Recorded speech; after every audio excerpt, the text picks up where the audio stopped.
and welcome back to my blog of powerful lifestyle tips.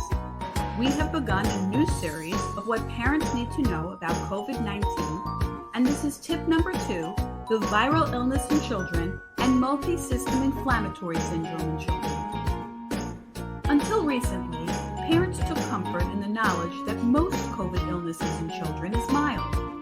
One concern has been that children with extremely mild symptoms, or without symptoms at all, what we call being asymptomatic, may still be able to spread the disease to unsuspecting high-risk people.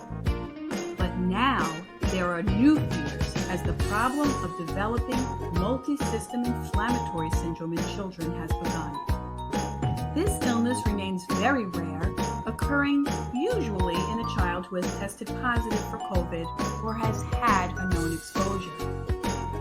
So what do we know so far about this illness that occurs in children less than 21 years of age? Well, we know that there will usually be a fever that lasts more than 5 days.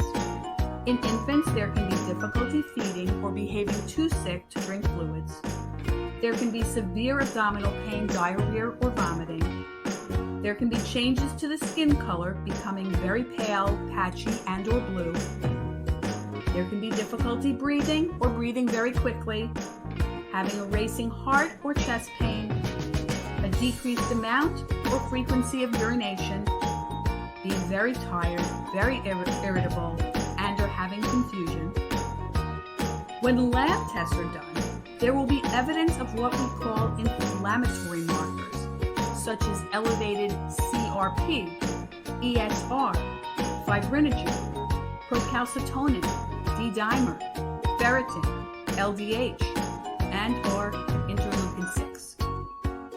There will also be 2 or more of the following organ systems affected, like the heart, kidneys, skin, gastrointestinal system, the blood, the respiratory system, and or the nervous system.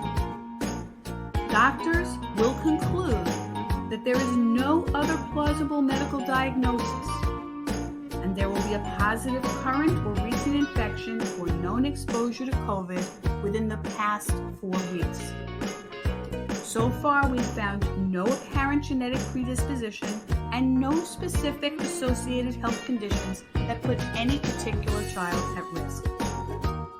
Parents should call their pediatrician for any new onset of fever, rash, belly pain, vomiting, diarrhea, neck pain, bloodshot eyes, or if your child is feeling extra tired.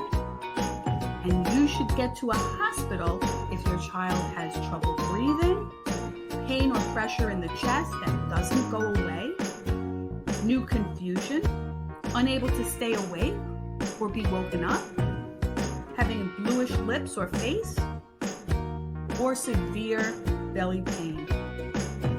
I hope all of this helps you, and please join me again shortly when I will present tip number 3, an explanation of the different COVID tests that are available.